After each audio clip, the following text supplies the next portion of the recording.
m'appelle Steven Surina. Je suis fondateur et président de l'association, qui n'est pas réellement une association, qui est en fait plutôt une structure de plongée et de formation qui s'appelle Shark Education et qui a pour objectif d'emmener des plongeurs à l'étranger à la rencontre de différentes espèces de requins. Alors, le premier livre avait pour ambition de généraliser un petit peu la rencontre homme-requin, la rendre plus accessible à un public, je dirais, de néophytes, pour que justement ils puissent avoir accès à l'information aussi sur la plongée avec les requins. Et le deuxième livre a pour ambition en fait de devenir une bible de la plongée requin, dans le sens où toute la section biologie qu'on va y retrouver a été totalement mise à jour par le Muséum d'Histoire Naturelle à travers les différentes publications scientifiques qui sont sorties en 2017.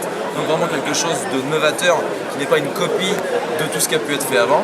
On retrouvera de plus une section extrêmement importante sur les différentes approches des requins, leur environnement, leur manière de communiquer à travers leur langage corporel, pour permettre et réellement donner un panel extrêmement large aux plongeurs de n'importe quelle situation dans laquelle il peut se trouver.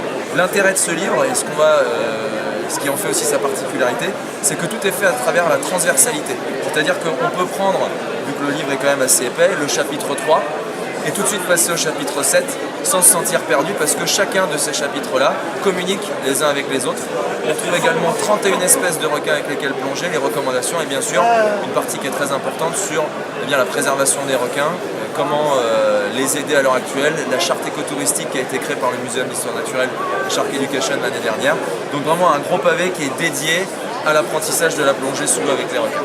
Idéalement, c'est vrai que voyager avec un livre comme celui-ci, qui est un petit peu lourd, ça peut être un petit peu compliqué. Donc c'est plutôt un beau livre que je recommande, plutôt pour lire généralement chez soi, prendre des notes, etc.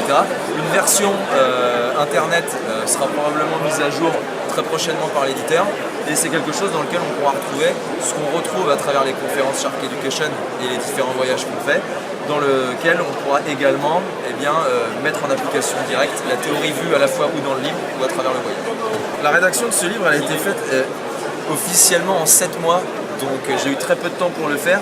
Je dirais que ça a été très stressant comme aventure, mais aussi très enrichissant parce que j'ai été amené à travailler avec des personnes extraordinaires comme Greg. Et ce qui a été assez intéressant, c'est que Greg, c'est un photographe qui a une manière très spécifique de travailler, parce qu'il vient déjà avec une photo en tête.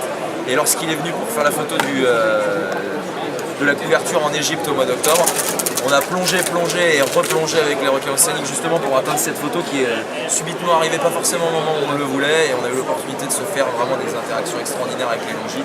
Donc c'était assez rigolo de se voir sous l'eau à chercher l'image en question qu'on voulait pour illustrer le bouquin.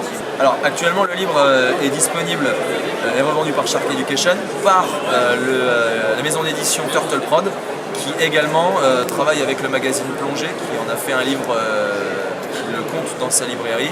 Et très prochainement, le livre devrait être disponible dans tous les grands magasins de plongée français, ainsi que vendu sur internet à la FNAC et Amazon.